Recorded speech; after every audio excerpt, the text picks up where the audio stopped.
আমজাদ। মোহাম্মদ আমজাদ, কোথায় হয়েছিল আপনার? ঢাকার যাত্রাবাড়িতে। যাত্রাবাড়ি? এখানে বাড়ি কোথায় আপনাদের? আমাদের বাড়ি নোয়াখালী। নোয়াখালী? নোয়াখালী থেকে চিটাং পাঠিয়েছে? ঢাকা মেডিকেল ছিলাম, ওই জায়গায় খালি না দেখে পরে নিয়ে গেছিল ইয়াতে শ্যামলিতে।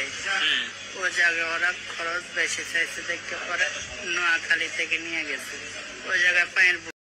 আপনার নামটা কি ভাইয়া? মোহাম্মদ আমজাদ। মোহাম্মদ আমজাদ, জি। কোথায় হয়েছিল আপনার? ঢাকার যাত্রাবাড়িতে। যাত্রাবাড়ি? জি। এখানে বাড়ি কোথায় আপনাদের? আমাদের বাড়ি নোয়াখালী। নোয়াখালী? জি। নোয়াখালী থেকে চিটাং পাঠিয়েছে? ঢাকা মেডিকেল ছিলাম, ওই জায়গায় খালি না দেখে পরে নিয়ে গেছিল ইয়াতে শ্যামলিতে। ওই জায়গায় ওরা খরচ বেশি চাইছে দেখে পরে নোয়াখালী থেকে নিয়ে গেছে। ওই জায়গায় পায়ের বুলেট বার করছে পরে পায়ের গুলি খেয়েছে?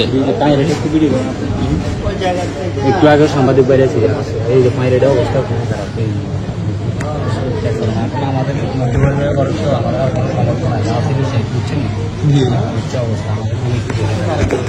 আমার ভাই এখানে জব করতে সাথে ওরা নিয়ে গেছে পরিবেশের বাইরে সবাই। পায়ের অবস্থা বেশি খারাপ। এগুলো পুরোটাই বুলেট, এগুলো ভিতরে পুরোটাই ছিল বুলেট। আলহামদুলিল্লাহ, আমরা তারপর আজকে কিসেন অ্যালামনাই থেকে 5,000 টাকা দিলাম। আমরা ইনশাল্লাহ চেষ্টা করব আরো কিছু করার জন্য। এই উনি এসে আপনার তথ্য নিয়ে যাবে। আমরা পায়ের কি বুলেট বের হয়েছে? জি, পায়ের গুলো বের হয়েছে। এখন ওনার কন্ডিশন কি লাগতেছে? কন্ডিশন ওনার হচ্ছে চোখের একবার অবস্থা খুবই খারাপ, চোখে দেখতে পাইতেছে না, এগুলো সমস্যা। পাহাড়ের তো অবস্থা আপনারা দেখতে পাচ্ছেন। আমরা আসলে মধ্যপরিবারের সন্তান, আমাদের অত সমর্থন, যার সমর্থ ছিল সবাই থেকে টাকা পয়সা আনে, সেটা এখন কোনো সমর্থন। আপনারা যদি কিছু সাহায্য করতে পারেন আর কি। ঠিক আছে ইনশাআল্লাহ।